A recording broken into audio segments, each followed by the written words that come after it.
రామారావు గారి గురించి ఆయన ఆయన స్వీయ అనుభవాలను మాతో పంచుకోవాల్సిందిగా దయచేసి ప్రార్థిస్తున్నాను.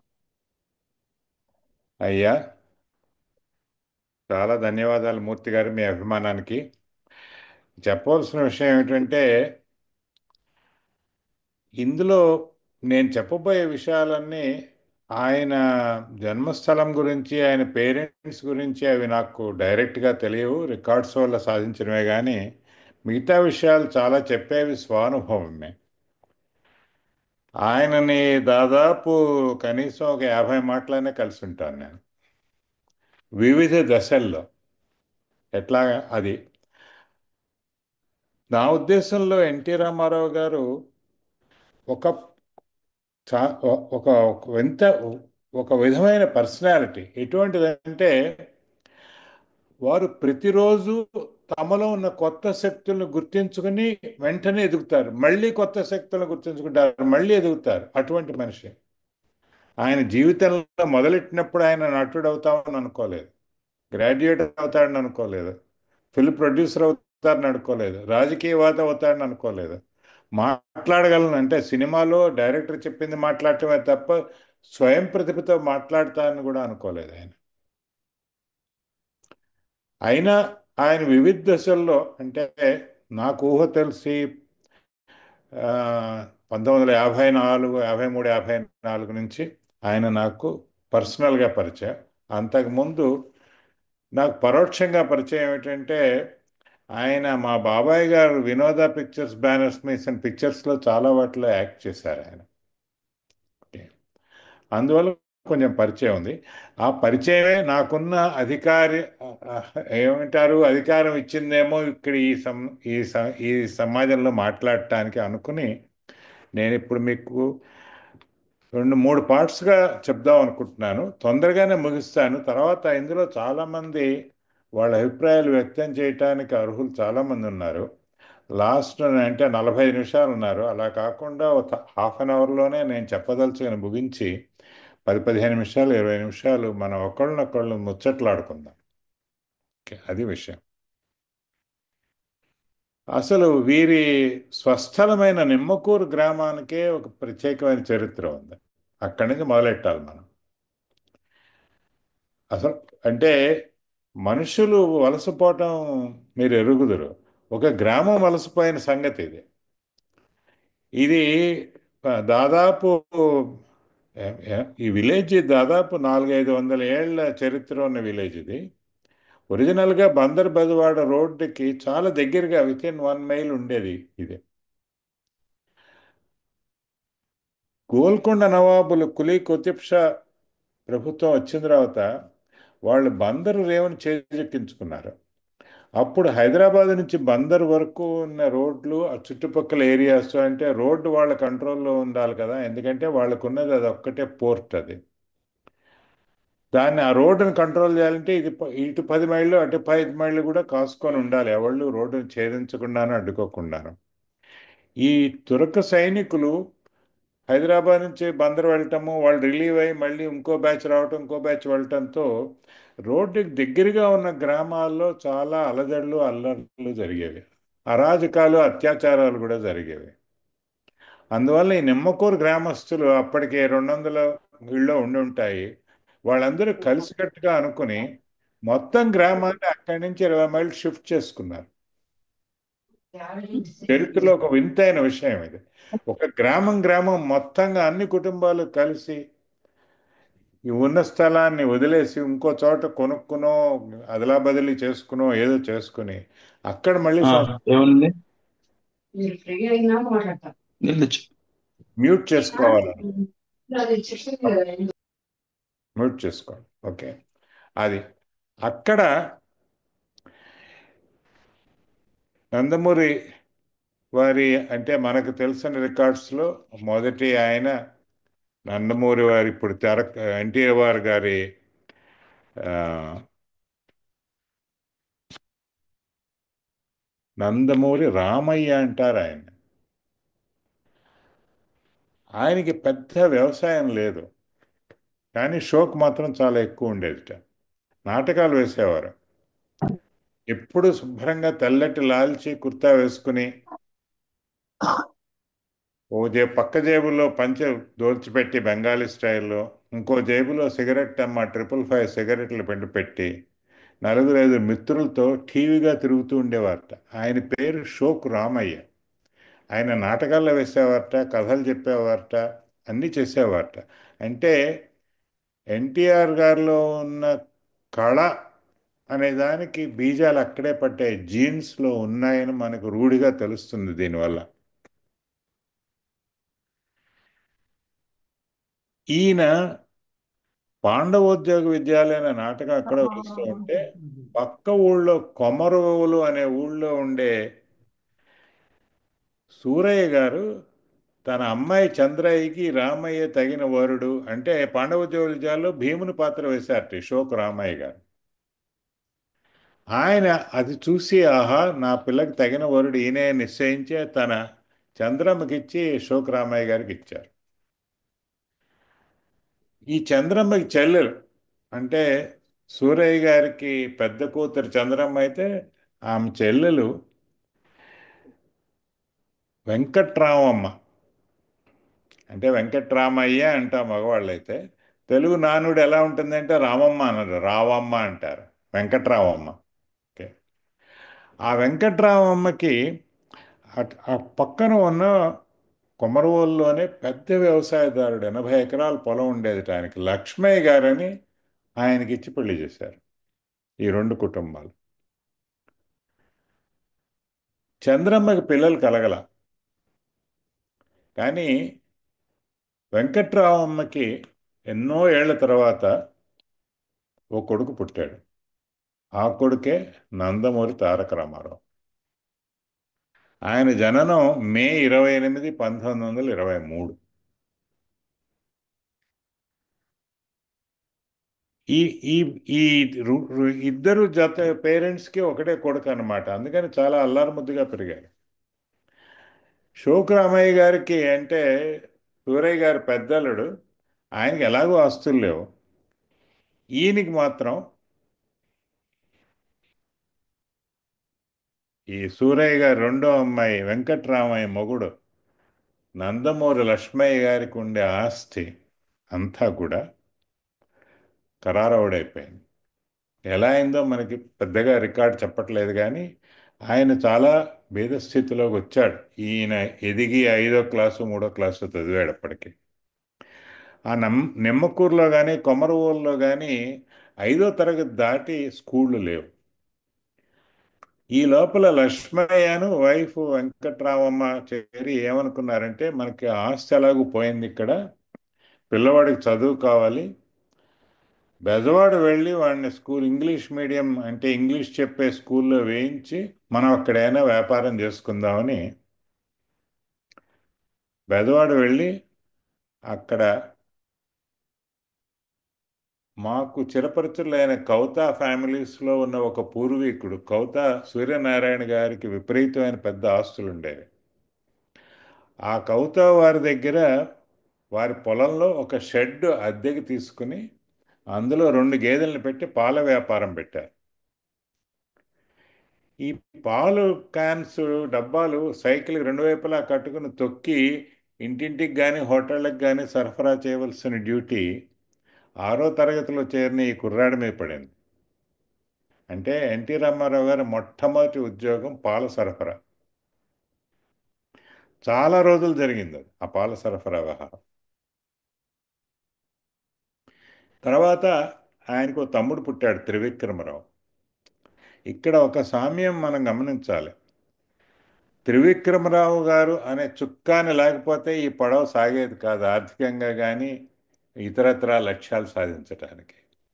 అలాగే సామ్యం ఎక్కడుందంటే నాగేశ్వరరావు గారికి దుక్కిపాటి మధుసూదన్ రావు అనే చుక్కాని లేకపోతే ఆ పడవ గట్టెక్కేది కాదు. ఇదందరికీ పరిశ్రమలో ఉన్న వాళ్ళకి చాలా చాలా తెలిసిన సత్యం ఇది. అంటే కళ ఉంది చేతిలో, సంసారం బాధ్యతలు అన్నీ ఉన్నాయి, కానీ ఒక వ్యక్తిని సరిగ్గా నడపవలసిన బాధ్యత ఇంకోటి మీద ఎందుకు పడుతుంది? చాలా విచిత్రం కదా ఇది. ఆయనేమో అసమర్థుడు కాదు ఎన్టీఆర్ గారు. అన్ని విధాల సమర్థుడే. కానీ ఆ స్టెబిలైజింగ్ ఫ్యాక్టర్ అనేది, అంటే ఇంకోటి ఆ సామ్యం ఇంకోటి ఎందుకు చెప్తున్నానంటే, నౌకలో నడవటానికి పవర్ ఇంజినో లేకపోతే తెరచాపో ఇస్తుంది, చుక్కాని ఇవ్వదు నడిచే పవర్. గాడి తప్పకుండా చూస్తుంది. ఇది చాలా ముఖ్యమైన విషయం గమనించాలి. అందుకని అంటే అసైడ్గా చెప్తున్నాను, అప్పుడప్పుడు మనం లైఫ్లో కూడా ఒక విధమైన మెంటర్నో గైడ్నో ఫార్మల్గా కానీ ఇన్ఫార్మల్గా కానీ ఎన్నుకొని మన పక్కన ఉంచుకోవటం అనేది చాలా చాలా అవసరమైన విషయం. మన పవర్ మీద మనం నడిచేస్తున్నాం, మనమే గట్టెక్కుతాం అనుకోవటం చాలా ప్రమాదం. ఇది నాకు కొంత జీవిత అనుభవం అనమాట. వాళ్ళిద్దరికీ అలా దొరికారు. ఇంకో విషయం, నాగేశ్వరరావు కూడా మాకు ఎక్కువ పరిచయమే. ఆయన హైదరాబాద్లో లేక్ సైడ్ అక్కడ ఇల్లు కట్టుకున్నప్పుడు చాలాసార్లు మా పెళ్ళైన కొత్తలో ఎన్నోసార్లు వాళ్ళ ఇంటికి వెళ్ళాం. ఆయన మాతో అన్నారు, నేను నేను రామారావు గారి కన్నా పొట్టి, కానీ 3 ఏళ్ల ముందరే ఇండస్ట్రీలో ప్రవేశించేందువల్ల నిలదొక్కుకోగలిగాను. లేకపోతే నేను పైకి వచ్చేవాడిని కాదు, రామారావు గారు ముందర వచ్చి ఉంటే నన్ను ఎవడూ హీరోగా చూసేవాడు కాదని ఆయనంతటా ఆయన చెప్పాడు. తర్వాత వాళ్ళిద్దరికీ కూడా చాలా మంచి స్నేహం. ఎప్పుడు కూడా వాళ్ళు ఒకళ్ళనొకళ్ళు పిలుచుకునేది బ్రదర్ బ్రదర్ అనుకోవటమే తప్ప వేరే వేరే విధంగా పిలుచుకునేవాళ్ళు కాదు. కొంచెం దారం. ఇప్పుడు మొత్తానికి అంటే 6వ క్లాస్ అంటే 10-11 ఏళ్ల వయసులో వీళ్ళు విజయవాడలో చేరారు, మున్సిపల్ హై స్కూల్లో చేరారు.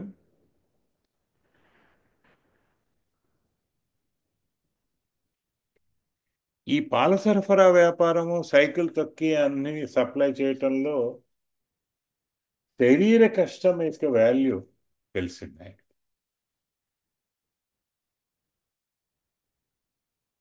పరిశ్రమ అంటే ఏమిటి అంటే, తన తండ్రి తాతల ద్వారా, ఇతర పెదనాన్నగారి ద్వారా ఆ, ఇది తెలిసిన, ఏమంటే కళ గురించి, థియేటర్ ఆర్ట్స్ గురించి తెలిసిన ఆయన మొట్టమొదట నేర్చుకున్నది పరిశ్రమ, శరీర కష్టము, రకరకాల బిజినెస్లు చేసి ఓడిపోవటం, దానివల్ల వచ్చిన అనుభవ జ్ఞానము. ఇవి ఆయన దాదాపు ఆయనకి 20 ఏళ్ళు వచ్చేంత వరకు నేర్చుకున్నాను. 22 ఏళ్ళు వచ్చేంత వరకు నేర్చుకున్నాను. ఇక్కడ వెళ్ళిన వారు 1940లో ఆయనకి చదువు ఆగిపోయింది. అంటే ఇంటర్ ఫెయిల్ అయినాడు, అప్పటితో చదువు ఆగిపోయింది. ఆ, అంటే ఇంటర్ ఫెయిల్ కాదు, నేను 12 వయసు అంటే అప్పటికి చదువు ఆగిపోయింది. అంటే అప్పుడు వాళ్ళు స్కూల్ జీతాలు కట్టలేని పరిస్థితికి వచ్చారన్నమాట. అప్పుడు ఆయనకి ఫ్రెండ్ ఒక ఆయన, కోటేశ్వరరావు అనే ఆయన, ఫోటోగ్రఫీ మీద ఇంట్రెస్ట్ ఉండి బొంబాయిలో ఒక స్టూడియోలో సినిమాల్లో సినిమాటోగ్రఫీ అనేది నేర్పుతున్నారు, అది నేర్చుకునేందుకు నేను వెళ్తున్నాను అని ఈయనతో అంటే, ఈయన సరే నువ్వు ఫోటోగ్రఫీ నేర్చుకుంటే నేను సౌండ్ రికార్డింగ్ నేర్చుకుంటాను. వీళ్ళిద్దరూ కలిసి బొంబాయి వచ్చారు 1940లో. మాటుంగాలో ఉండేవారు. బిజినెస్ ట్రై చేద్దామని మాటుంగాలో మొట్టమొదట 1940లో ఆంధ్ర మెస్ అనేది పెట్టి నడిపారట. అది 6 నెలలు నడిచిందిట. అది ఎక్కడో ఉందో కొంచెం రీసెర్చ్ చేసి పట్టుకోవాలి. మటుంగాలో ఎన్టీ రామారావు గారు ఓన్గా నడిపిన ఆంధ్ర మెస్ యొక్క ఆనుపానులు ఎవరికైనా తెలిస్తే బాగుండని నాకు ఇప్పుడు తెలుస్తాం. ఓకే. ఆయనకి సౌండ్ రికార్డింగ్ కోర్సులో ఏమీ రుచించలేదు, అందుకని వెనక్కి వెళ్ళిపోయాడు విజయవాడ. తర్వాత 1940లో ఎస్ఆర్ఆర్ కాలేజీలో మళ్ళీ పునఃప్రవేశం. అందు ఈ తెలుగు టీచర్ ఆయనకి ఎవరు విజయవాడలో? విశ్వనాథ్ సత్యనారాయణ గారు.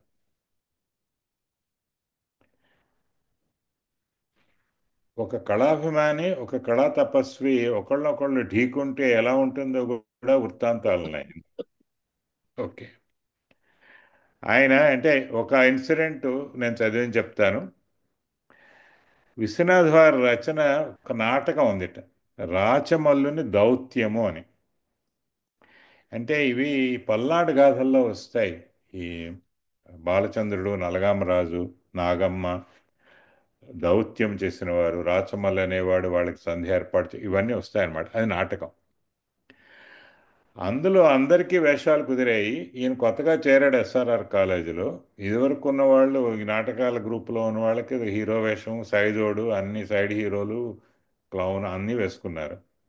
నాగమ్మ వేషానికి ఎవరికి దొరకలేదు. ఆ రోజుల్లో ఆడపిల్లలు ముందుకొచ్చి కాలేజీల్లో ఆడవేషాలు వేయటం అనేది లేదు. ఆ రోజుల్లో ఎందుకు, 1961లో మేము బొంబాయి వచ్చి 6 నాటకాలు వేసాం, ఫుల్ లెంగ్త్ ప్లేస్. ఈ ఆరింటికి లోకల్గా ఎవ్వరూ ముందుకు రాలేదు ఆడవేషాలు వేయటానికి. హైదరాబాద్ నుంచి కానీ, లేకపోతే మద్రాస్ నుంచి కానీ ప్రొఫెషనల్ ఆర్టిస్టులు ఇంపోర్ట్ చేసుకుని వాళ్ళకి ట్రైనింగ్ ఇచ్చి వేయటమే. ఓకే, అదొక చాప్టర్ అండి నా లైఫ్లో.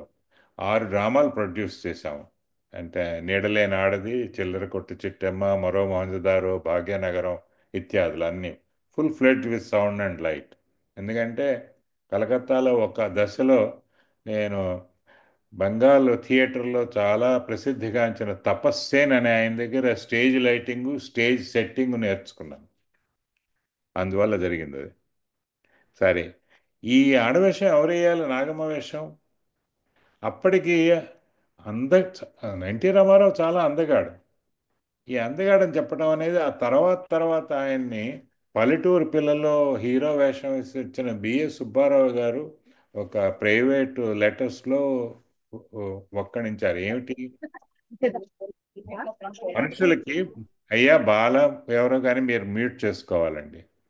మనుషుల ఫేషియల్ అందాన్ని గుర్తించడానికి త్రిసమ వదనం అనేది ఉంటుందిట. త్రిసమ వదనం అంటే ఈ హెయిర్ లైన్ నుంచి భ్రూకుటి దాకా ఉన్న డిస్టెన్సు, భ్రూకుటి నుంచి నోస్ దాకా ఉన్న డిస్టెన్సు, నోస్ నుంచి గడ్డం దాకా ఉన్న డిస్టెన్సు సమానంగా ఉండే వ్యక్తిని త్రిసమ వదనుడు అంటారు. ఈ త్రిసమ వదనం కలిగిన వాళ్ళు కోటికోళ్ళు ఉంటారట. వాళ్ళకి ఏది అడ్డురాదు జీవితంలో, కష్టాలు పడతారు కానీ లక్ష్యాన్ని తప్పక చేరుతారు అని శాస్త్రం చెప్తుందిట త్రిసమ వదనులకి. అలాంటి త్రిసమ వదనుడు నా ఎదురుగుండా కనిపించేటప్పటికీ బిఎస్ సుబ్బారావు గారు నీకు స్క్రీన్ టెస్ట్ అక్కర్లేదు, నువ్వే నా హీరో అని చెప్పేశారు. ఎల్వి ప్రసాద్ గారు ఆయనకి డైరెక్టర్ ఆ పిక్చర్కి. ఆ ఎల్వి ప్రసాద్ గారు చెప్తూనే ఉన్నారు, ఈయన ఇంకా ట్రై చేయలేదు, నువ్వు ఎప్పుడే కాంట్రాక్ట్ రాసేస్తానంటే ఏమిటి అని అన్నట్టు. తర్వాత ఆ కథ కూడా చెప్పుకుంది తర్వాత. అప్పుడు ఆడవేషం వేయనని నేను భీష్మించి కూర్చుంటే విశ్వనాథ్ సత్యనారాయణ గారు నయానా భయానా చెప్పి మొత్తానికి బతిమాలి కొట్టినంత పని చేసి ఆయన ఒప్పించి ఆడవేషం వేయించారట. అందులో మొట్టమొదట ఆయన థియేటర్లో ఎస్ఆర్ఆర్ కాలేజీలో వేసింది ఈ రాచమల్లిని దౌత్యమని విశ్వనాథ్ సత్యనారాయణ గారు రాసి డైరెక్ట్ చేసిన నాటకంలో ఆడవేషం నాగమ్మ వేషం. అయితే ఇంకో చిక్కు వచ్చింది ఇక్కడ. 18-19 ఏళ్ల కుర్రాడికి, 20 ఏళ్ల కుర్రాడికి అప్పుడే మీసాలు చక్కగా వస్తూ ఉంటాయి, అది పెద్ద అందం. దాన్ని ఆడవేషాన్ని గొరిగేయమంటే ససేమిరా ఒప్పుకోలేదు, మీసాలు తీసేయడానికి వీలేదన్నారు. అందుకని కొంచెం బ్రౌన్ కలర్ కలిపిన మేకప్తో మీసాలని హైడ్ చేసి మొత్తానికి నాటకం అయింది అనిపించారు. అందుకని ఆయన కాలేజీలో నిక్ నేమ్ చాలా రోజులు మీసాల నాగమ్మ అనేది ఆయనకు నిక్ నేమ్ అయింది అని కొంచెం హాస్యాస్పదంగా రాస్తూ ఉంటారు. ఆ తర్వాత ఆయన అదే కాలేజీలో నటించిన అనార్కలిలో సలీం వేషం వేయగా బెస్ట్ యాక్టర్ అవార్డు ఇచ్చారు వాడు కాలేజీ వాళ్ళు, ఎస్ఆర్ఆర్ కాలేజీ వాళ్ళు.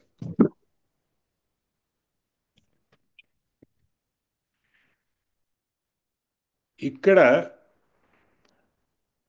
ఇంకొక సంఘటన జరిగింది. కష్టము పరిశ్రమ అంటే తర్వాత ఆయనకున్న హెల్పింగ్ నేచర్ అనే దానికి ఇది ఒక ఉదంతం అన్నమాట. వీరికి తెలిసిన ఫ్యామిలీ సూర్యనారాయణ గారిని జౌళి వ్యాపారస్తులు, అంటే టెక్స్టైల్ వ్యాపారస్తులు. ఆయన బాంబే వెళ్ళి తెచ్చుకోవటం, అది మళ్ళీ ఇక్కడ పేడీ దగ్గర సరుకులు తీసుకుని డిస్ట్రిక్ట్స్లో అమ్మి డబ్బులు వచ్చిన తర్వాత పేడీ వాళ్ళకి కల్బాదేవిలో కట్టి ఆ విధమైన వ్యాపారం చేసి బాగానే సంపాదించాడు. ఇది బాగుందని ఆయన ఇల్లు కొనుక్కుని బొంబాయిలో కొంత కాపురం ఉన్నారు.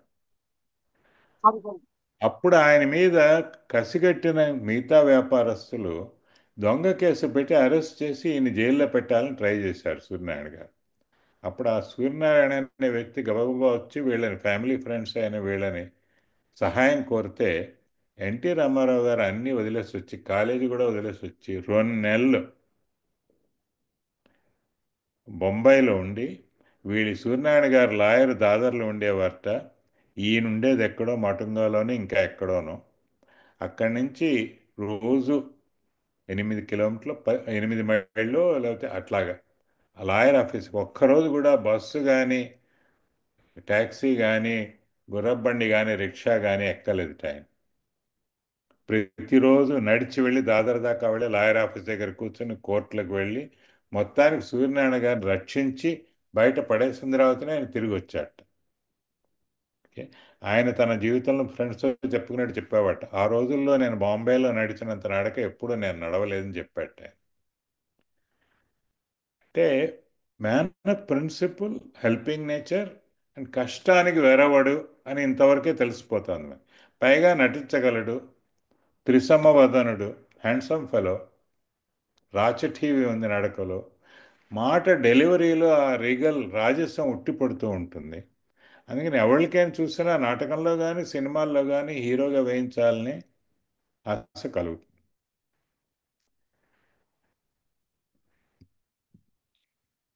1942లో ఆయనకి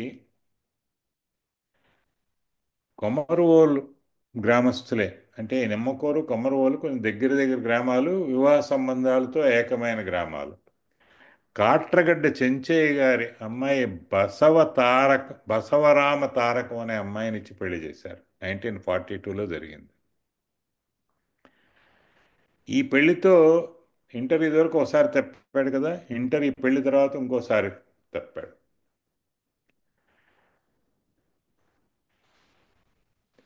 ఏదో ఒకటి చేయాలి, అప్పుడు సంసారం ఏర్పడింది.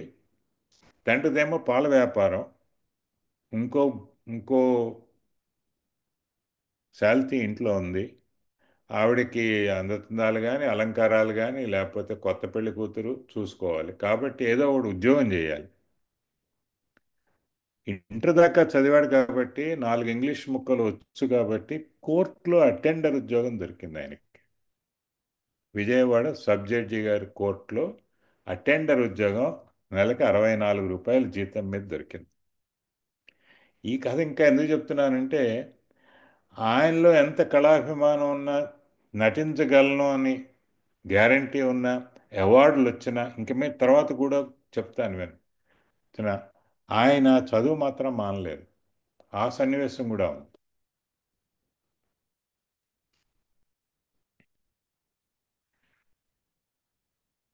ఈ ఉద్యోగంతో ఇల్లు గడవదేమో అని చెప్పి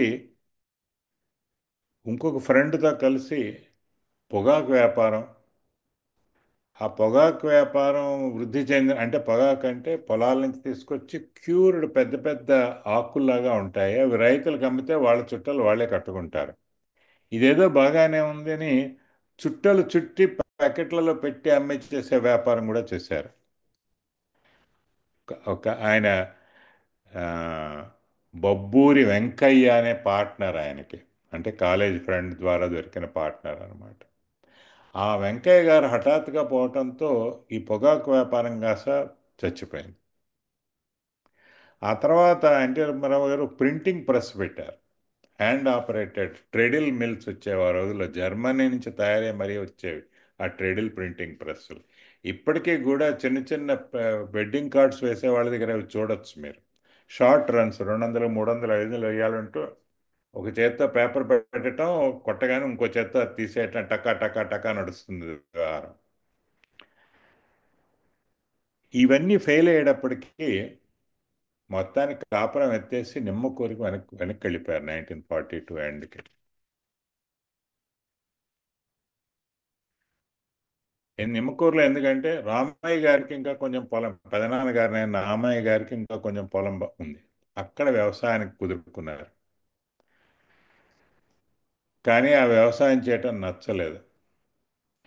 ఇంటర్ ఎట్లాగో అట్లా గట్టెక్కిచ్చాడు ఆ వ్యవసాయం చేస్తున్న రోజుల్లో. బిఏ చదవాలంటే అప్పుడు గుంటూరులో ఏసీ కాలేజీ శరణ్యం, లేదా బందర్లో ఉన్న హిందూ కాలేజ్ శరణ్యం. National college. ఈ మూడే కాలేజీలు బిఏ ఇంటర్ తర్వాత చెప్పగలిగిన కాలేజీలు. పెద్దవాళ్ళలో డిగ్రీ కాలేజ్ లేదు అప్పటికి. ఇంటర్ వరకే కాలేజ్. అంటే ఇంటర్ అంటే ఆ రోజుల్లో ఎఫ్ఏ అనేవారు. FA first year, FA second year అని.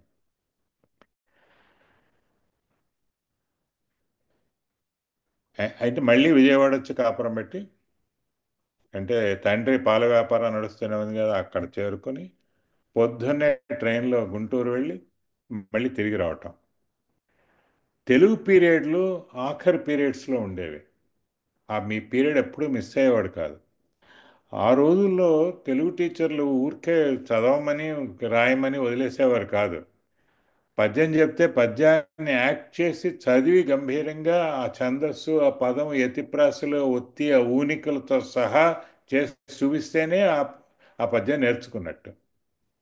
ఇవన్నీ డ్రామాల్లాగాను ప్రదర్శనలాగాను ఉండేవి. ఈయనకి చాలా బాగా నచ్చేవి. ఈయన గొంతు కూడా చాలా మంచిది అవటంతో 4:30కి పట్టుకోవాల్సిన రిటర్న్ ట్రైన్, దాని తర్వాత మళ్ళీ బెజవాడ ట్రైన్ మళ్ళీ 10:30కే.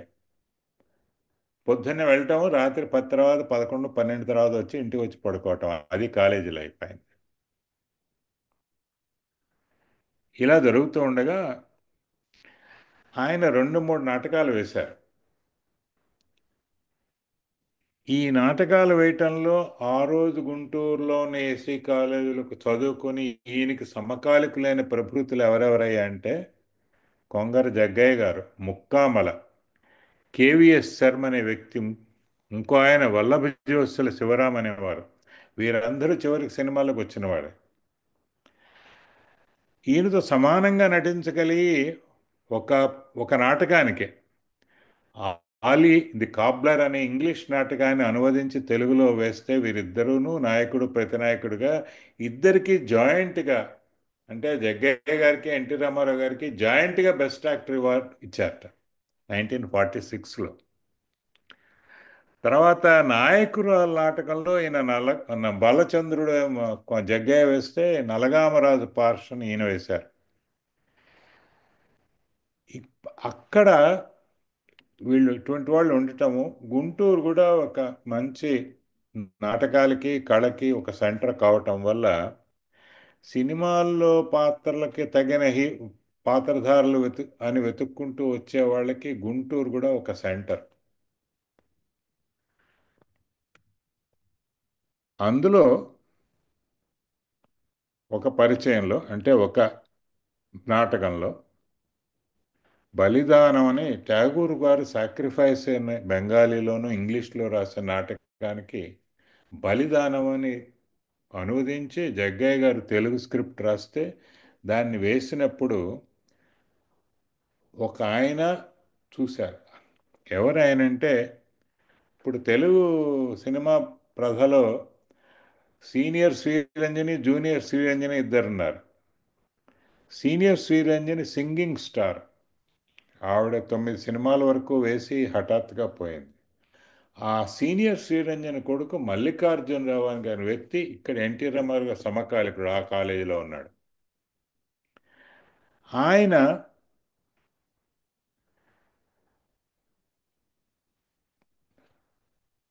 ఆ, తండ్రి నాగమణికి, వాళ్ళు చెన్నైలో ఉంటారు, ఫ్యామిలీ చదువు ఇక్కడ. నాగమణి అనే ఆయనకి ఈ ఎన్టీ రామారావు గారి యాక్టింగ్ ప్రతిభను గురించి విపరీతంగా వర్ణించి చెప్పేవాట. అవి విని ఆ నాగమణి అనే ఆయన సరాసరి గుంటూరు వచ్చి కూర్చున్నాడు.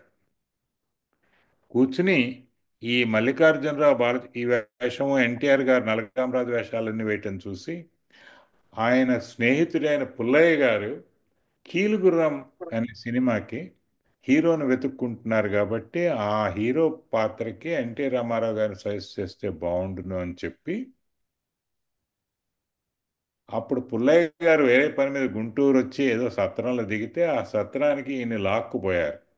ఈ మల్లికార్జునరావు ఆయన తండ్రి నాగమణి కలిసి లాక్కు వెళితే పుల్లయ్య గారికి చూడగానే నచ్చారు. కీలుగుర్రం సినిమాలో హీరో ఇస్తాను వస్తావా చెన్నై, చెన్నాపట్నం అన్నారు. ఇక్కడ సన్నివేశం చూడండి. తన బ్యాక్గ్రౌండ్ అంత బాగా లేదు, రకరకాలు చేశాడు, అన్నీ ఫెయిల్ అయినాయి. పెళ్ళయింది, పెళ్ళాం ఉంది, చదువుకుంటున్నాడు. సినిమా హీరో అంటే కనీసం 500 చేతిలో పడతాయి కదా. ఆ రోజుల్లో 1947, 46, 47లో 500 రూపాయలు ఉద్యోగం అంటే బ్రహ్మాండం. నేను నాకు ఆ తర్వాత 15 ఏళ్ల తర్వాత 1961లో నాకు 350 రూపాయలు ఉద్యోగం వస్తే అదో అమ్మో బ్రహ్మాండం అనుకుని నేను కూడా చంకలు కొట్టుకున్నాను. కానీ ఈయన ఇచ్చిన సమాధానం పుల్లయ్య గారికి ఏమిటి అంటే, అయ్యా మీరు నన్ను అభిమానించి బాగానే చూశారు, కానీ నేను బిఏ చదువుతున్నాను, బిఏ పాస్ అయితే కానీ ఇది వదిలి నేను రానన్నాడు. అంటే ఆ రోజుల్లో పుల్లయ్య గారి డైరెక్షన్గా ఉన్న సినిమాకి హీరో ఆఫర్ వస్తే కాదనే మగాడు ఉంటాడా? ఆలోచించండి. అంటే ఒక లక్ష్య సాధన టెంపరీ అవ్వచ్చు, ఇది ఒక జీవితంలో ఒక పడావే, ఇది ఒక లెవెలే ఇది. బిఏ దానంతట అది డిగ్రీ ఏమి తెచ్చి పెట్టదు. ఓకే. కానీ నేను గ్రాడ్యుయేట్ అనిపించుకోవాలి, నేను చదువుకోవాలి, నేను చదువుకున్నాను అంటానికి డిగ్రీ అనేది ఒక స్టాండర్డ్ నిదర్శనం కదా.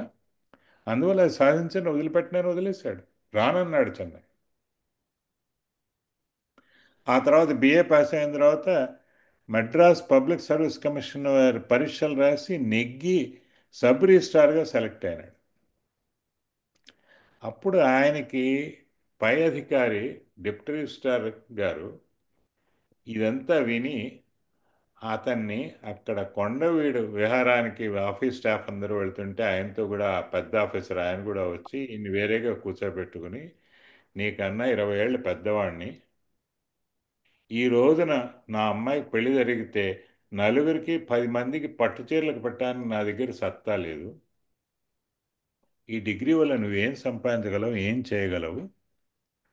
రిస్క్ ఉంది. రిస్క్ లేకుండా ఏది మాత్రం సాధిస్తావు? కానీ నువ్వు బాగా రాణిస్తావు సినిమా పరిశ్రమలో అని నాకు నమ్మకం ఉంది అని, నీకు లాంగ్ లీవ్ వితౌట్ పే ఇస్తాను, మెడ్రాస్ వెళ్ళి ట్రై చేసిరా అన్నాడు. అప్పుడు 11 రోజుల తర్వాత, సరిగ్గా 11 రోజులు సర్వీస్ చేశాడు ఈయన సబ్ రిజిస్ట్రార్గా, అంతే.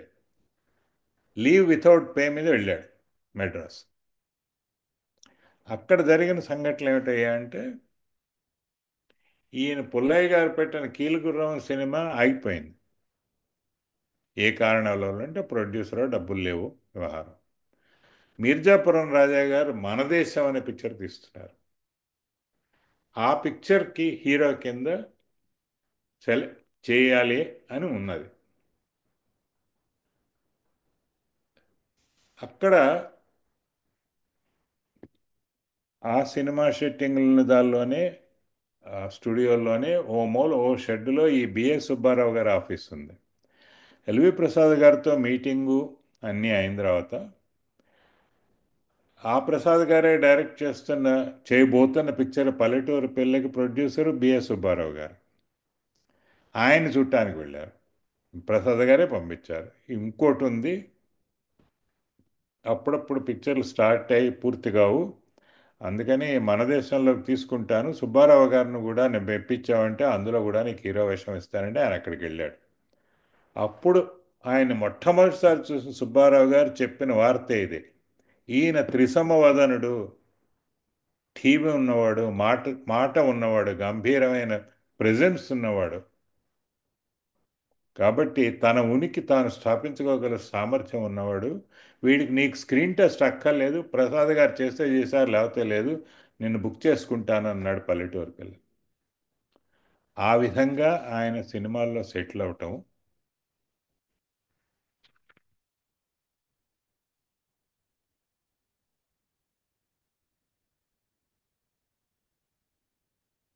సెటిల్ అవటానికి అవకాశం దొరికింది. కానీ ఆయనలో ఇంకా ఒక విధమైన, ఇది రిస్కీ లైఫ్, ఈ సినిమాలు సక్సెస్ అవుతాయా, నన్ను వీళ్ళెంత అభిమానించినా నేను నటించిన ఒక్క పిక్చర్ ఫెయిల్ అయిపోతే మాత్రం నాకు మళ్ళీ ఎవరు చూసి పెడతారు, ఆ రిస్క్ని భరించలేను అనుకుని వెనక్కి తిరిగి వచ్చాడు విజయవాడ. వెనక్కి తిరిగి వస్తే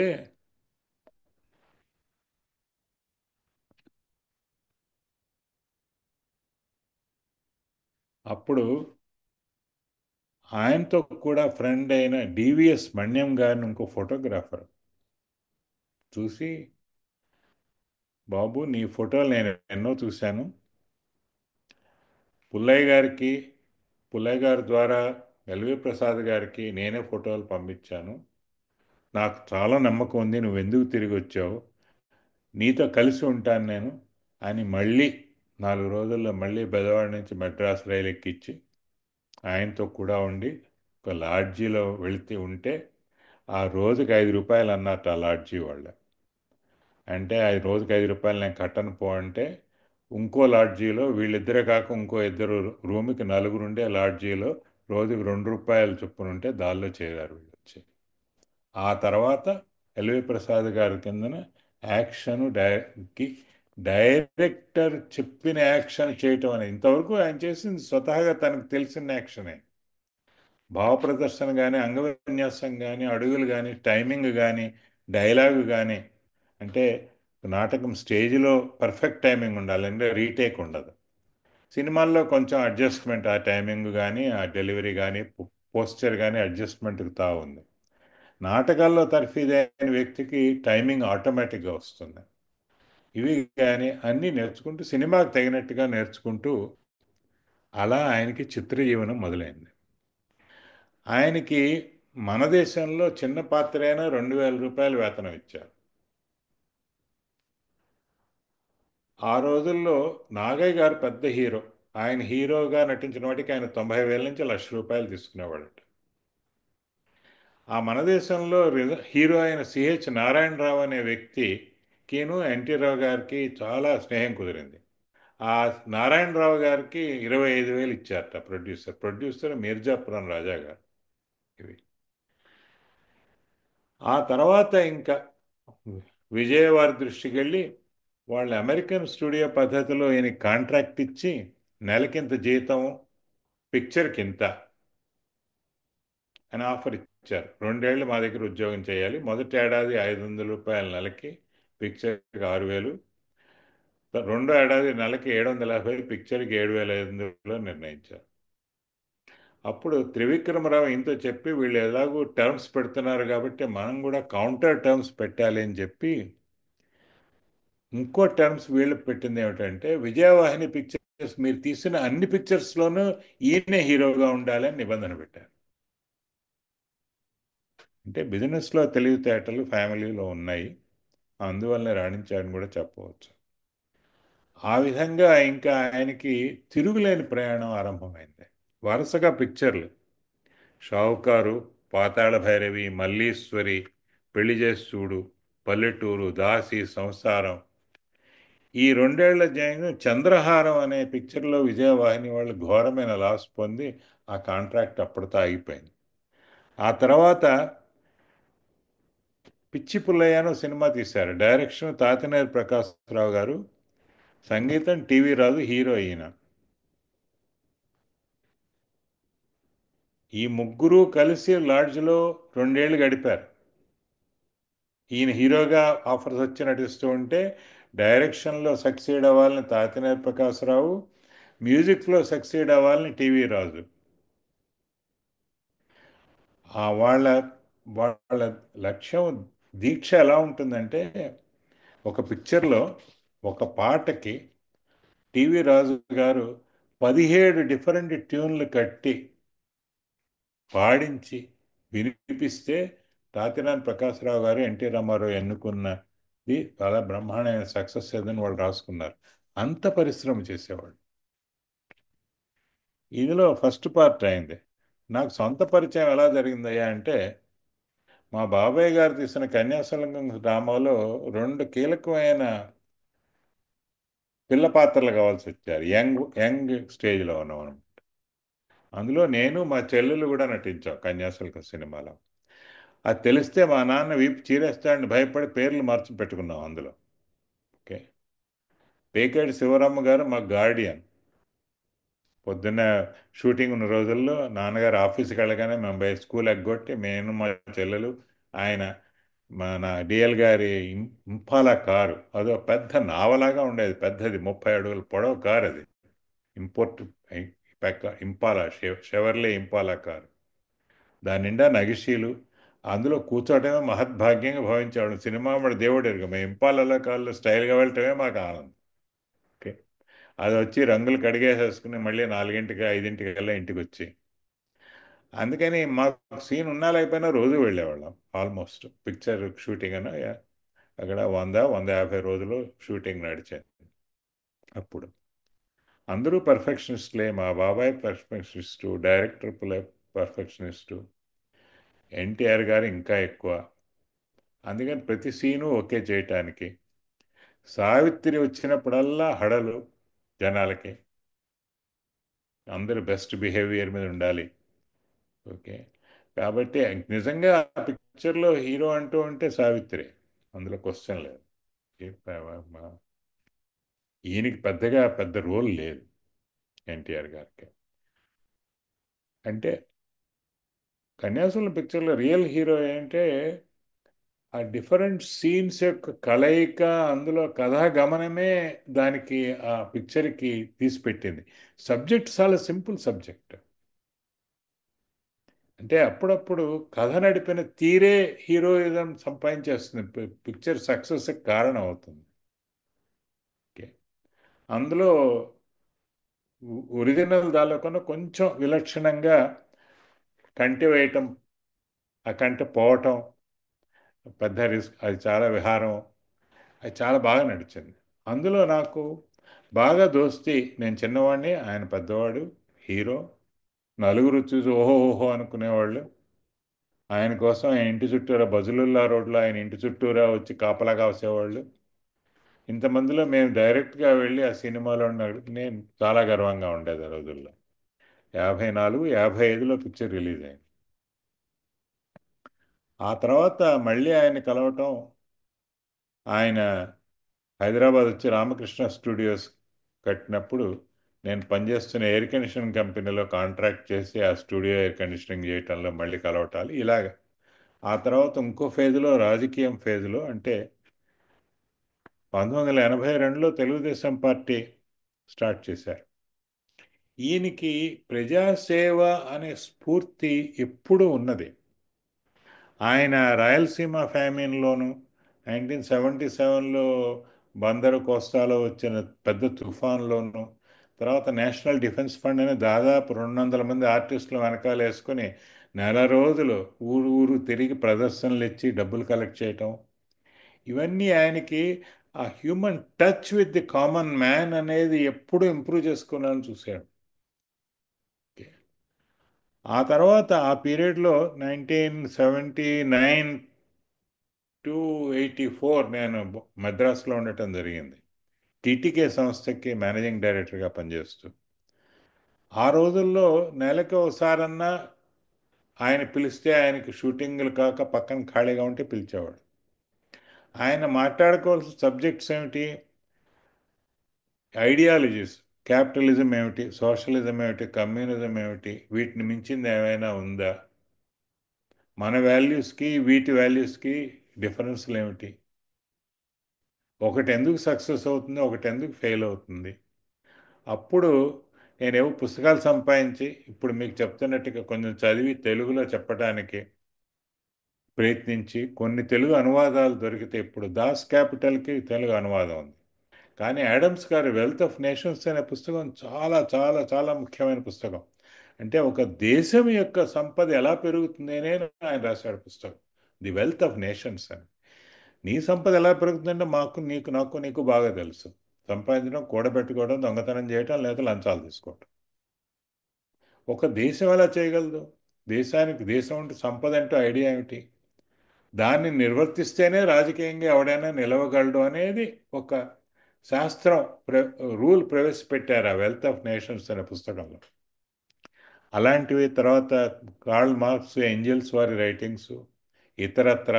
అప్పుడే ప్రజలోకి వచ్చిన మౌ సేటింగ్ యొక్క లిటిల్ రెడ్ బుక్, అందులో ఆయన చెప్పిన సూత్రం power comes from the point of a gun అని చెప్పిన సూత్రం, ఇవన్నీ ఆయనకి కొంచెం అనుమానాలకు తావు లేకుండా ఏది ఏమిటి అనేది దాదాపు 15-20 మీటింగ్స్లు, గంట అరగంట ఆయనకు వీలున్నప్పుడు అప్పుడప్పుడు సెట్లో పక్కన ఛాయలు పెట్టుకుని టీలు తాగుతూ కూర్చొని సంభాషణలు. నా ఆఫీస్ డ్యూటీ వదిలేసి నేరుగా స్టూడియోకి వెళ్ళిపోయి అక్కడ కూర్చోవటం అట్లా జరిగేవి. అందులో నాకు అర్థమైంది ఏమిటంటే ఆయన రాజకీయవాది కాబోతున్నాడు, చేస్తాడు అని. దానికి ఇంకో అపవాదు కూడా ఉంది. అంటే అప్పుడు ఆయన కూతురు భువనేశ్వర్తో చంద్రబాబు నాయుడు గారికి పెళ్ళైన తర్వాత హైదరాబాద్లో రిసెప్షన్ ఇస్తూ ఉంటే ఈయన ఈయన ఒక ఫోర్సు, పబ్లిక్ ఫోర్సు అని కనిపెట్టిన అంజయ్య గారు, అప్పుడు చీఫ్ మినిస్టర్, ప్రైవేటుగా వచ్చి నీకు రాజ్యసభ ఇస్తాను, మీరు ఒప్పుకుంటారని అడిగాట. కానీ మళ్ళీ ఆఫర్ ఎవరు కాంగ్రెస్ వాళ్ళు వచ్చి ఆయనకు మళ్ళీ రిపీట్ చేయలేదట. అది ఒక కారణం. ఆయన కొంచెం కత్తి కట్టినట్టు నేను కూడా ఒక పార్టీ పెడతాను, నాకు ఇంకోటి సీట్ ఇచ్చేది ఏమిటి అనుకున్నట్ట. అది ఒకటి ఉన్నది. ఇంకొక కారణం కూడా ఏమిటంటే అప్పుడు కాంగ్రెస్ పార్టీలోనే చాలా గొడవలు జరుగుతూ ఉండేవి. ఈ చిత్తూరు జిల్లాకు సంబంధించిన వరకు చంద్రబాబు నాయుడు ఇంకా జయచంద్ర నాయుడు ఇట్లాంటి వాళ్ళు ఒక్కో సైడ్ ఉంటే, కోన ప్రభాకర్ రావు ఇంకా ఇట్లాంటి వాళ్ళు ఇంకో సైడ్లో ఉండేవాళ్ళు అపోజ్ చేస్తూ. జిల్లా పరిషత్ ఎన్నికలు జరిగినప్పుడు అంటే పంచాయతీల నుంచి, సర్పంచుల నుంచి వాళ్ళు ఓట్లు వేస్తే జిల్లా పరిషత్ చైర్మన్ అవుతారు. అందులో చంద్రబాబు నాయుడు, ఆయనకి ఫ్రెండ్ అయిన సుబ్రహ్మణ్య నాయుడు తదితరులు కుతూహలమ్మ అనే ఒక ఎస్సీ ఎస్టీ క్యాండిడేట్ పట్టుకుని ఆవిడ జిల్లా పరిషత్ చైర్మన్ పట్టుబడితే, ఆవిడ కాంగ్రెస్కి అఫీషియల్ క్యాండిడేట్ కాదు, కోన ప్రభాకరరావు నిలబెట్టిన ఇంకో వ్యక్తి క్యాండిడేట్. అప్పుడు ఈయన మినిస్టర్ అంజయ్ క్యాబినెట్లో. మొత్తానికి కుతూహలం గెలిచింది. ఆ కూటమిలో నేను ఉన్నాను అప్పుడు సపోర్టర్గా. అంటే ఓట్లు పోగు చేయాలి కదా, ఓ 40-50 100కు మించిన సర్పంచుల దగ్గర నుంచి ఒక్క ఓటుతో గెలిచింది ఆవిడ. అప్పుడు కోన ప్రభాకర్ రావు గారు కాంగ్రెస్ పార్టీ నుంచి ఈ చంద్రబాబు నాయుడిని బహిష్కరించాలి అంటే సిట్టింగ్ మినిస్టర్ని బహిష్కరించాలని కాంగ్రెస్ హైకమాండ్ని ఫోర్స్ చేశాడు. ఆహా, అల్లుడిని ఇట్టా చేస్తారా అని నేను కూడా పార్టీ పెడితే మన ఇద్దరం మా అమ్మ అల్లుడు పార్టీ నడపచ్చు కదా అని అనుకున్నారని అదొక అపవాదం ఉన్నది. ఈ రెండు నిజం కావు యాక్చువల్గా స్పీకింగ్. అప్పుడు అంటే ఈ చంద్రబాబు నాయుడు మినిస్ట్రీలోంచి తీసేయాలి, పార్టీలోంచి బహిష్కరించాలని మూవ్మెంట్ వచ్చినప్పుడు ఇంకో అపవాదు కూడా వచ్చింది. ఎన్టీఆర్ గారు అప్పుడు మంచి ఫాయాలో ఉన్న అమితాబ్ బచ్చన్కి ఫోన్ చేసి ఆయన చేత అక్కడ ఉన్న రాజీవ్ గాంధీ గారికి చెప్పించి ఆ పని చేయకుండా ఆపిచ్చాడని ఇంకొక ప్రథ ఉన్నది. ఇవన్నీ కట్టుకథలు అనుకోవచ్చు. నిజంగా ఆయనకి తెలుగు వాళ్ళంటే అందరూ మద్రాసీలైన వీళ్ళు, తెలుగువారంటే ఆత్మగౌరవం లేదా, వాళ్ళకు సెపరేట్ ఐడెంటిటీ లేదా, తెలుగు తమిళ్ మాట్లాడిన వాళ్ళు అందరూ మద్రాసీలేనా, మేము మద్రాసీలం కాదు, మాకు రాష్ట్రం అని చెప్పి ఈ తెలుగు ప్రైడ్ అనేది, ఈ తెలుగు ప్రైడ్ అనేది ఎలా వచ్చిందంటే ఈ ఈ ఈ ఈ రైమో రీజనో ఏదో నేను ఎప్పుడు మాట్లాడుతూనే ఉంటాను. ఇది మొట్టమొదటి ప్రైడ్ ఉండాలి. ప్రైడ్ వల్ల పవర్ వస్తుంది. ప్రైడు పవరు ఉన్న మనిషికి సంపద వస్తుంది. ప్రైడు పవరు ఉన్న జాతికి మేలు జరుగుతుంది. పవరు ప్రైడు ఉన్న దేశం ఉన్నత స్థాయికి ఎదుగుతుంది. ఆ ప్రైడ్ లేకపోతే అంటే మనలోని ఏదో క్వాలిటీ, నేను తెలుగువాడిని, నేను ఆర్టిస్ట్ని, నేను సంగీతకారుని, నేను రాయగలను, నేను చేయగలను, ఏదో ఒక దాన్ని పట్టుకుని సాధించి ఆ ప్రైడ్ ఆత్మగౌరవాన్ని స్థాపించుకుంటే అది మొదటి దశ. రెండవ దశ పవర్ అనేది రావటం. పవర్ అనేది నెట్వర్క్ వల్ల వస్తుంది, డబ్బు వల్ల వస్తుంది, వెనకాల వాళ్ళ దాని మీద వస్తుంది, లేదా ఒక పార్టీ ఒక కక్ష దాన్ని చేరి దాన్ని అభివృద్ధి చేయటం వల్ల వస్తుంది. ఎన్ని విధాలుగానే రావచ్చు పవర్. ఈ రెండు ఉన్నవాడికే ప్రాస్పరిటీ ఉంటుంది అనేది ఒక శాస్త్రం, ఒక రాజకీయ వాదం అనుకోండి. దాని మీద తెలుగుదేశం అనేది వండర్ఫుల్ నేమ్. ఆ తెలుగుదేశాన్ని భారతదేశం అనే పార్టీ పేరు మార్చొచ్చా? మార్చలేం.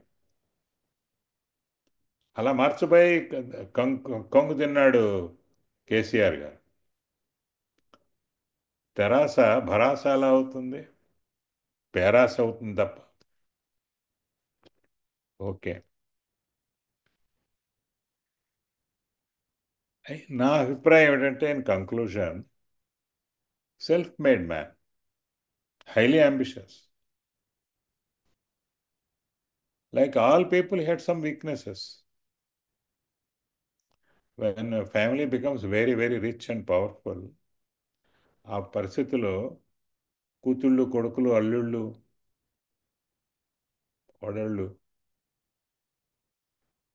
ఒక పాయలో జీవితాన్ని అలవరుచుకుని తల్లిదండ్రుల్ని మర్చిపోవటం జరుగుతుంది, దూరంగా ఉండటం జరుగుతుంది, వాళ్ళ వాళ్ళ వ్యవహారాలు వాళ్ళు చూసుకోవడం జరుగుతుంది. ఆయన కొడుకులు యాక్టింగ్లోకి వచ్చేటప్పటికి బాలకృష్ణ, ఆ తర్వాత వీళ్ళు వాళ్ళు ఇంకా ఈయన్ని వెనకపడిపోవటం జరుగుతుంది. అప్పుడు ఆదుకున్న వ్యక్తిని, అంటే మెంటల్ సపోర్ట్, ఎమోషనల్ సపోర్ట్ ఇచ్చిన వ్యక్తిని చాలా దగ్గరికి తెచ్చుకుని ఇతరులను దూరం చేయటం కూడా జరుగుతుంది. అలా జరిగింది ఆయనకి లక్ష్మీ పార్వతితో. అది భరించలేక ఎన్టీఆర్ ప్రభుత్వాన్ని ఆ అల్లుడే విప్లవం లేవదీసి, మీరు ఇందాక చెప్పారే స్వర్ణరథం ఎక్కి మాట్లాడిన రోజుల్లో విప్లవం లేవదీసి దించగలిగాడు. దించగలిగే ధైర్యం వచ్చింది ఆయనకి, చంద్రబాబు నాయుడికి. ఆ టైంలో కూడా మన ఆగస్ట్ నెల అనుకుంటాను, ఆ సంవత్సరంలో 1995 ఆగస్టు, నేనును నా స్నేహితుడైన మాధవ నాయుడు కలిసి చంద్రబాబు నాయుడు చూడటానికి వెళ్ళాం. ఆయన్ని చూసి ఏదో నమస్కారం పెట్టి ఏదో పిచ్చాపాటి మాట్లాడి, చాలా ఏళ్ళుగా తెలిసిన వ్యక్తి కాబట్టి వెనక్కి తిరిగి నా మనసులో ఏదో తిరిగి మళ్ళీ ఆయనకే అన్నాను, మీరేదో చాలా గంభీరమైన ఆలోచనలో ఉన్నారు, ఇంపార్టెంట్ స్టెప్ తీసుకోపోతున్నారు, అందులో నేను ఏదో కొంచెం మీకన్నా వయసున్న బ్రాహ్మడిగా మిమ్మల్ని ఆశీర్వదిస్తున్నారు, మీరు అందుకున్నది జరుగుతుంది అని. ఆ మర్నాడే ఇది జరిగింది వ్యవహారం, అన్సీటింగ్ ఆఫ్ ఎన్టీఆర్ అనేది. చివరికి ఎన్టీఆర్ గురించి మాట్లాడుకుంటూ ఆపాలి కదా నేను. ఆయన స్టడీస్లో కానీ, బిజినెస్లో కానీ, స్టడీస్లో ఎన్నో ఓటములు వచ్చాయి. ఆయన కన్సిస్టెంట్ సక్సెస్ నాటకాల్లో వచ్చింది, సినిమాల్లో వచ్చింది. సినిమాల్లో అన్ని విధాలైన రంగాల్లోనూ వచ్చింది. జానపదాలు, పౌరాణికాలు, సోషల్స్, కామెడీస్, ఫ్యాంటసీస్, అన్ని అన్ని అన్ని రంగాల్లో, అన్ని రకాలైన సినిమాల్లోనూ ఆయన రాణించాడు. ఆయన అనుకునే సాధించాడు. ఇది కొత్తది అనుకోకుండా, రాజకీయం ఆయన కొత్త విషయం సాధించాడు. అయితే ఆయనకు విపరీతమైన ఫ్యాన్ బేస్ ఉండటం వల్ల అది ఈజీ అయింది అనుకోవచ్చు. కానీ మనిషిలో సత్తా ఉంటే, సినిమాలో బొమ్మ చూసి చప్పట్లు కొట్టేవాళ్ళు నిజంగా ఆయన స్టేజ్ మీద మాట్లాడి తన పనులు సాధించి ఇతరులకి మేలు చేయకపోతే ఆయన్ని పట్టుకుని ఉండేవాళ్ళు కాదు ఎవళ్ళు. ప్రజలు ఓటింగ్ వచ్చేటప్పటికి చాలా ఫికిల్ అంటే క్షణికమైన కోరికలు తీరటం కోసం ఒక ఓటు మార్చేస్తుంది ప్రజ. ఇది ఉన్న సత్యం. చాలా ఉన్నతమైన వ్యక్తి, మన తెలుగువారిలో చెప్పుకోదగిన one of the great mans of this era, great man అనుకోవాలి. జీవితం అంతా మచ్చ లేకుండానే గడిపాడు, ఎటువంటి మచ్చ లేదు ఆయన మీద. స్వతహాగా చాలా కష్టపడి పైకొచ్చినాడు కాబట్టి లేటర్ లైఫ్లో ఆయన మైజర్ అని, సినిమా డ్రెస్సులు ఏవి రిటర్న్ చేయడం ఆయనే ఉంచేసుకుంటాడని, ఇట్లాంటివన్నీ మాటలు వచ్చేవి. కానీ ఇట్స్ ఓకే. సినిమా అనేది ఒక గ్యాంబుల్. ప్రొడ్యూసర్ చాలా 100 కోట్లు ఖర్చు పెట్టి 1000 కోట్లు సంపాదించాలని వేసే ఎత్తు ఒక cinema. Each is a business, single business with a single product by it self.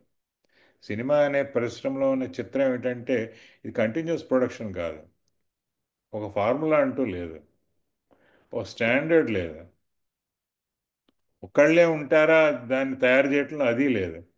ప్రతి సినిమాకి ఒక టీము, ప్రత్యేకమైన టీము, ఒక ఒక కథ, దాన్ని ఇండివిజువల్గా మలచటం. It is an individual product.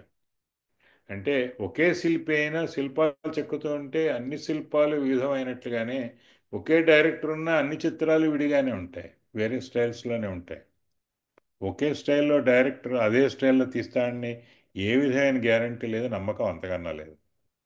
వాళ్ళకే అన్నీ ట్రై చేయాలని ఉంటుంది. అటువంటి పరిశ్రమలో రాణించటం అనేది ఎంతోమంది డైరెక్టర్ దగ్గర ఎన్ని రకాలైన కథలతో ఎంతోమంది హీరోయిన్స్తో ఏకైక విజయస్థానంగా ఉండటం అనేది చాలా చాలా కష్టము, పరిశ్రమ, అదృష్టము అన్నీ కలిసి రావాలి మనిషికి. అటువంటి మనిషి మన ఎన్టీఆర్. అయ్యా, నేను చెప్పదలుచుకున్న ఒక గంట చెప్పేశాను ఆల్రెడీ. ఇప్పుడు కొంచెం ఏమన్నా మాట్లాడుకుందామంటే మాట్లాడుకుందాం. ఇంతటితో చాలిస్తున్నాను నేను. చాలా థ్యాంక్స్. 19 మంది వచ్చారు మనకి. మన రికార్డ్ ప్రకారం మనకి మంచి ఆడియన్స్ ఇది. ఎవరైనా మాట్లాడదలుచుకుంటే చెప్పండి. నాకు నమస్కారం, నేను వీర్రాజు. చెప్పండి సార్. అందరికీ తెలియని కొత్త విషయాలు చెప్పారు. మామూలుగా ఏదో పత్రికల్లోనూ వాటిలోనూ చెప్పేటటువంటి పొగడ్త విషయాలు కాకుండా అసలు ఆయన జీవితంలో ప్రత్యేకంగా పడినటువంటి కష్టము అవన్నీ చెప్పడం అనేది చాలా గొప్ప విషయం. అది చాలా మందికి తెలియదు. ఎన్ని రకాల కష్టాలు పడితే కానీ ఒక సక్సెస్ జరిగింది అన్నది. కరెక్ట్ అండి. అదే అది సినిమాలో వెళ్ళిన తర్వాత బయోగ్రఫీ రాసేవాడు కూడా ఏం చేస్తాడంటే దాన్ని ఏదో కొంచెం మార్చి దానికి ఏదో పాలిష్ చేసి చూపిస్తాడు తప్పితే అసలు విషయం చెప్పడు. ఇప్పుడు సపోజ్ సబ్ రిజిస్ట్రార్ ఆఫీస్ నుంచి బయటకు వెళ్ళడం అన్నది ఆ ఆఫీసర్ ప్రత్యేకంగా ఆయనకి ఆయన మీద గౌరవంతో లాగులు ఇచ్చి పంపించారన్నది ఎవరు ఎక్కడ చెప్పరు. చెప్పరు. అది ఏదో ఆయన వదిలేసి వెళ్ళాడు అని చెప్పి ఏదో హీరోయిజం సరిపోయేట్టు మాట్లాడతారు. అలాంటిది కాకుండా నిజం బాగా మీకు స్వతంత్రంగా ప్రత్యేకంగా తెలుసు కాబట్టి చెప్పగలిగారు మీరు. దానికి ధన్యవాదాలు. నిజంగా అటువంటిది పుల్లయ్య గారు ఆఫర్ ఆయన రిజెక్ట్ చేసి చెన్నై రానంటే ఎవరికి తెలియదండి. అవునండి, పుల్లయ్య గారు ఆ టైం అప్పుడు తీసుకుని ఉంటే కీలుబోర్రం ఆ టైం అప్పుడు నాగేశ్వరరావుకి జీవధార అంతే కదా. ఓకే, చాలా బాగా చెప్పారండి. నమస్కారం, థ్యాంక్స్. ముగిద్దామా ఇంకా? ఆటల పాటలు నాటికలు చాలా ఆటలు పాటలు మూర్తి గారు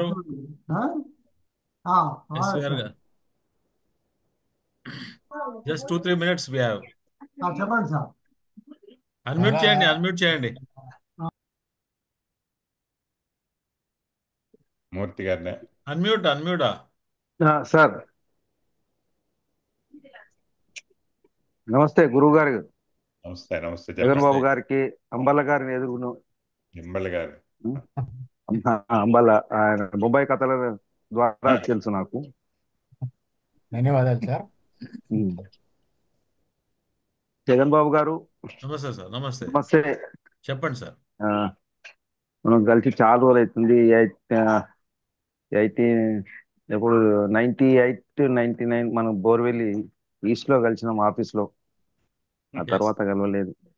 గురువు గారు కొత్త విషయాలు చెప్పారు మనకు, చాలా సంతోషం. మేము 75 లో మా పెదనాన్న గారు హైదరాబాద్ ముషిరాబాద్ లో ఉండేది. వేసవి సెలవులు వస్తే అక్కడ రామకృష్ణ స్టూడియో పక్క పండు తీసుకుపోతే కొద్దిగా లోపల తీసుకుపోయేది. రామారావు గురించి తెలుసు చెప్పేది. రోజు ఒక బండి ఇసుక అక్కడిది ఇక్కడ పోసి తినేదని చెప్పేది మాకు. అప్పుడు వాస్తవంగా తెలియదు కానీ ఆయన అనేది మా పెదనాన్న గారు ముషిని అంజయ్య గారు. నా పేరు పస్నూరు శ్రీరాములు. ప్రస్తుతం నేను హైదరాబాద్ లో ఉంటున్నాను. ఒక 20 years అంధేరి వెస్ట్ లో ఉన్నాను. చాలా సంతోషం. థ్యాంక్ యూ అందరికి. నమస్తే. ధన్యవాదాలు రమణ గారు. చాలా అంటే మాకు తెలియని మీకు పర్సనల్ ర్యాపో ఉన్నది మాకెవరికి తెలీదు.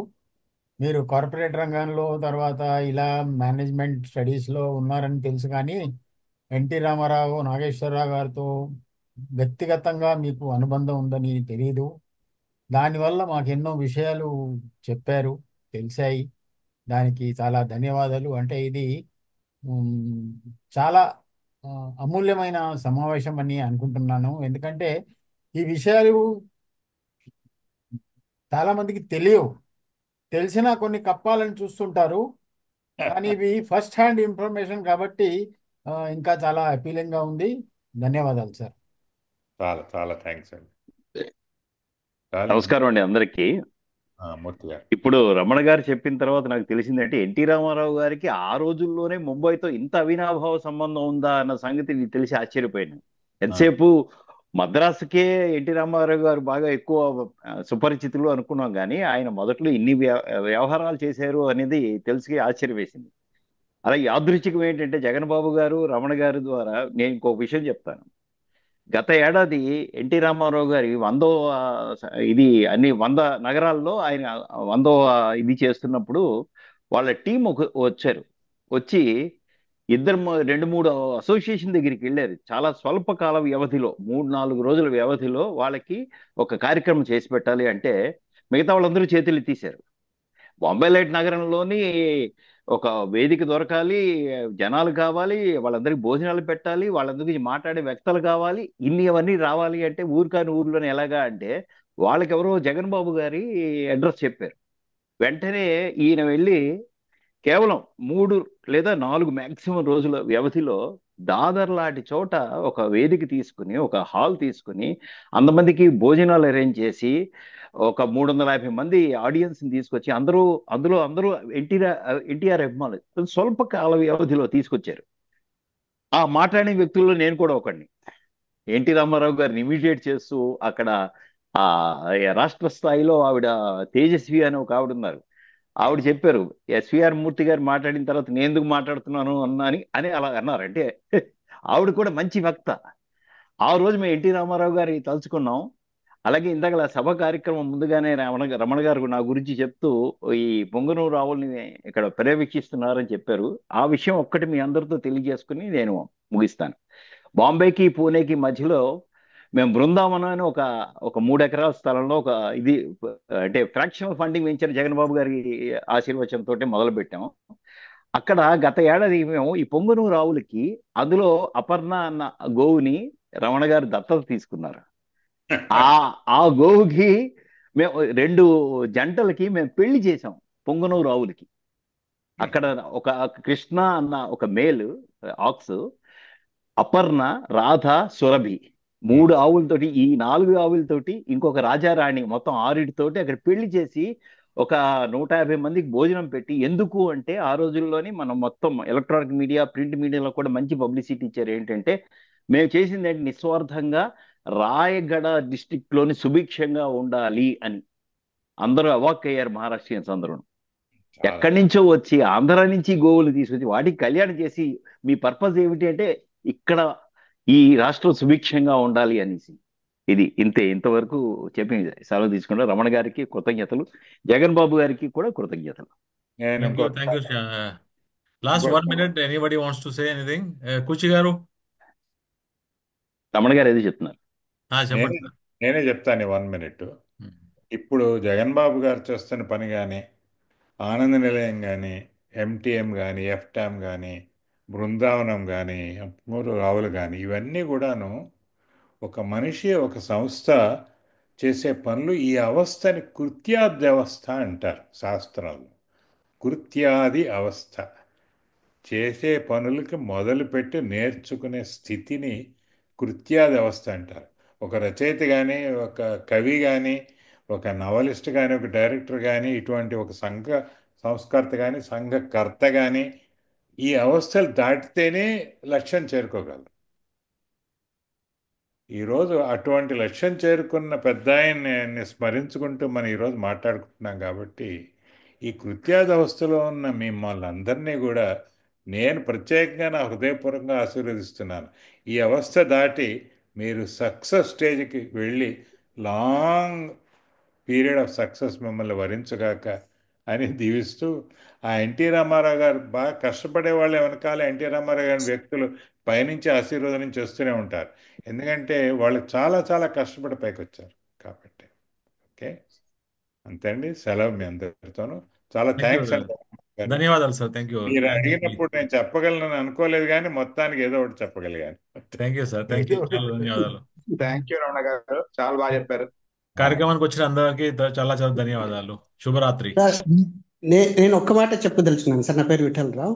చెప్పండి సార్. అదే రామారావు గురించి కొన్ని మంచి పనులు చేసింది. అంటే అప్పుడు బిఫోర్ ఇండిపెండెన్స్ ఆ, ఇందిరాగాంధీ ఇండిపెండెన్స్ అయిన తర్వాత గరీబీ హఠావో అని అక్కడి నుంచి వాళ్ళు నిదానం చేస్తే ఎన్టీ రామారావు గారు 2 రూపాయల కిలో బియ్యం అంటే పేదలకు మేము ఇండిపెండెన్స్ ప్రీ ఇండిపెండెన్స్ ఫోటో ఎవరిదైనా చూస్తే ఏమవుతుందంటే అందరూ అన్హెల్తీ మాల్ న్యూట్రిషన్ ఇవన్నీ ఉండేవి. అదొక పుణ్య పని, మంచి పని ఆయన చేశాడు. రెండవది తిరుపతి డెవలప్మెంట్ లో ఆయన కాంట్రిబ్యూషన్ ఉంది. అంటే నాకు గుర్తొచ్చింది నేను చెప్పుకున్నా. అంటే మంచి పనులు చేసిన దాంట్లో అవి కూడా ఒకటి. అది దేవస్థానం వ్యవస్థని అడ్మినిస్ట్రేషన్ని పరిష్కరించి ఆయన రూల్స్ పెట్టి అన్ని చాలా బాగా చేశారు. అది ఒక పెద్ద గొప్ప గొప్ప కార్యం, అందులో అనుమానం లేదు. అయ్యా సో ఇంకా ఈ మీకు డైరెక్షన్ you, లో sir. నేను ఒకటి చెప్పాలండి. జై తెలుగు. నేను నేను సింగరేణి కాలరీస్ లో చదువుకున్నాను చిన్నప్పుడు. అక్కడ కోల్ మైన్స్ అన్నమాట. ఆ కోల్ మైన్స్ లో బొగ్గు అనేది మాన్యువల్ వ్యవస్థ, మొత్తం మనుషులే తట్టలతో ఎత్తి పోస్తా ఉండేవాడు. అట్లాంటి దాన్ని ఆయన టైంలో లాంగ్ వాల్ అని, ఓపెన్ కాస్ట్ అని, పృథ్వీ భంజన్ అని కంప్లీట్ ఆటోమేషన్, మాన్యువల్ లేబర్ ని తగ్గించడం అనేది ఇండస్ట్రీలో చాలా బాగా గొప్పగా చేశారు. అప్పుడు ఆయన హెలికాప్టర్ లో వస్తా ఉంటే మేమంతా పరిగెత్తుకుంటూ వెళ్ళి చూసాను. చిన్నప్పుడు నేను 7వ తరగతిలో ఉన్నాను. ఆయన పేరు పెట్టారు. ఇంకోటి మీకు అందరికీ చెప్పాల్సింది ఏమిటంటే, నేను చాలా జూమ్ టాక్లు ఇచ్చినాను, జగన్ బాబుకి కూడా బాగా తెలుసు. మనకి జాయిన్ అయిన 19 మొదటి నుంచి చివరి దాకా ఉన్నారండి, మధ్యలో ఎవడు లేచి వెళ్ళిపోలేదు. అన్నీ కలిపి అయ్యా ఇంక నేను విరమించుకుంటాను. Thank you, sir. Thank you very ఒకటి much. కన్యాశుల్కంలోని గిరీశం పాత్రతోటి వెంకటేశం పాత్ర మీరు వేశారని విన్నాను, కరెక్టేనా సార్ రమణ గారు? యా అది చాలా పెద్ద సీక్రెట్ అండి. మాకు తెలిసిపోయింది. There is old man in the tent, they now ending with F R F E change there F R F into ES English. Thank you అందరికీ. జై తెలుగు. నమస్కారం. జై గురు. శుభరాత్రి.